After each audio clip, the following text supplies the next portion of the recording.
நான் இப்பொழுது திருவிளக்கு பூஜையின் மகிமைகள் பற்றி பேச வந்துள்ளேன். திருவிளக்கு பூஜை நம் தமிழக பண்பாட்டில் ஒரு முக்கிய வழிபாடு ஆகும். இது நம் முன்னோர்களால் பல ஆண்டுகளால் கடைபிடிக்கப்பட்ட ஒரு நல்ல பழக்கமாகும். இதை தினமும் அல்லது சிறப்பு நாட்களில் மற்றும் வீட்டிற்கு முன் விளக்கேற்றி கடவுளை வணங்குவது இதன் முக்கிய அம்சமாகும்.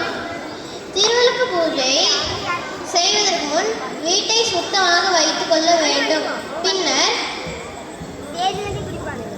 பின்னர் விளக்கில் எண்ணெய் ஊற்றி திரி வைத்து மலர்களை வைத்து கைகளை குப்பி கடவுளை பிரார்த்தனை செய்ய வேண்டும். சிலர் பக்தி அல்லது ஸ்லோகங்களை பாடுவார்.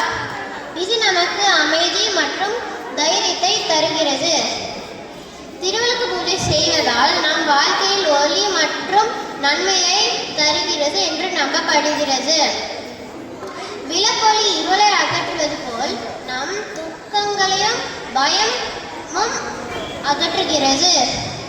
இது நமக்கு தைரியம், அமைதி மற்றும் நல்ல எண்ணங்களை தருகிறது.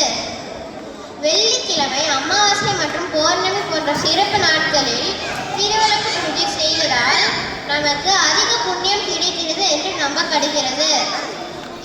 நம் குடும்பத்தில் உள்ள அனைவரும் சேர்ந்து திருவிளக்கு பூஜை செய்வதால் அன்பு மற்றும் ஒற்றுமை அதிகரிக்கிறது. திருவிளக்கு பூஜை செய்வதால் நமக்கு பக்தி, ஒழுக்கம் மற்றும் நல்ல எண்ணங்களை தருகிறது. இது குழந்தைகளுக்கு நல்ல பண்புகளை வளர்க்க உதவுகிறது. எனவே குடும்பத்தில் மகிழ்ச்சியாகவும் அமைதியாகவும் இருக்கும். ஆகையால் திருவிளக்கு பூஜை செய்வதால் நம் வாழ்க்கையில் நல்ல மாற்றங்கள் ஏற்படுத்துகிறது.